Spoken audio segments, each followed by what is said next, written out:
بسم اللہ الرحمن الرحیم۔ آئیے ہم اور آپ مل کر حضرت محمد صلی اللہ علیہ وسلم کی سیرت مبارکہ سماعت فرمائیں۔ کفار پر ہوا کا طوفان اور نصرت الہی۔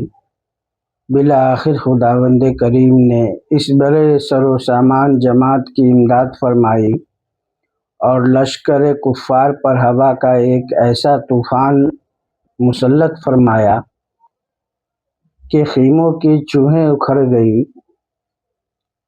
چولہوں سے دیگچیاں الٹ گئی، جس نے ان کی فوج کے حواس معطل کر دیے اور ان کا سامان بھی ختم ہو گیا۔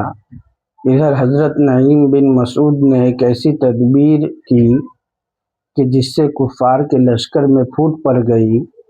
غرض ایسے اسباب جمع ہو گئے کہ اب کفار کے پاؤں اکھڑ گئے اور تھوڑے ہی عرصے میں میدان صاف ہو گیا۔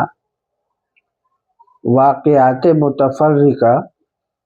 اسی سال میں حج فرض ہوا۔ اس تاریخ میں اور بھی مختلف اقوال ہیں۔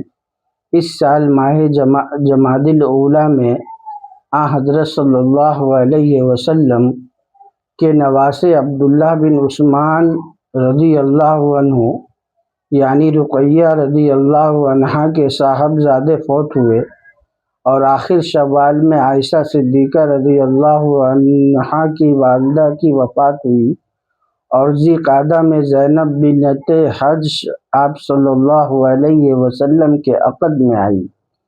اسی سال مدینہ میں زلزلہ آیا اور خسوف قمر ہوا۔ سیرت مغلطہ صفحہ 55۔ صلح حدیبیہ اور بیعت رضوان سن 6 ہجری۔ سلاطین دنیا کو دعوت اسلام۔ شروع ذی قعدہ سن 6 ہجری میں نبی کریم صلی اللہ علیہ وسلم نے مکہ معظمہ کا ارادہ فرمایا اور عمرے کا احرام باندھا۔ صحابہ کی بھی ایک بڑی جماعت جس کی تعداد 1400-1500 بیان کی جاتی ہے، آپ صلی اللہ علیہ وسلم کے ساتھ ہوئی۔ سیرت مغلطہ۔ حدیبیہ مکہ معظمہ سے 1 منزل کے فاصلے پر ایک کنواں ہے اور اسی کے نام سے گاؤں کا نام بھی ہے۔ اسی کے نام سے گاؤں کا نام بھی مشہور ہے۔